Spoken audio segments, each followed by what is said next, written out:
पंहिंजावेरी ड्रामे जी नई अपडेट में तव्हां सभिनी पहिरीं प्यारनि खे दिलि वारनि खे सिंधी भेनरुनि खे ख़ुशि आमदीद। दोस्तो अॼु रिव्यू कंदासीं मेगा सोप सीरियल पंहिंजावेरी, जंहिंजा अचण वारा एपिसोड ज़बरदस्त थियण वारा आहिनि।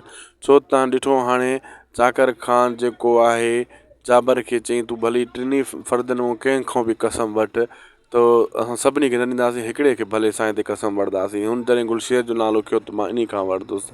हाणे रुंडेरनि खे इहा ख़बर न आहे त हितां कासिम भाॼी चुको आहे ऐं इहा ख़बर चाकर खान ऐं हुनजे सौट खे आहे ऐं जाबर खे बि न आहे त मुंहिंजो भाउ हिते आहे या न आहे। तॾहिं त हू आयो क़ैद में पंहिंजे भाउ सां मिलणु, जंहिंजे करे चाकर खान जे सौट उनखे मोटाए छॾियो।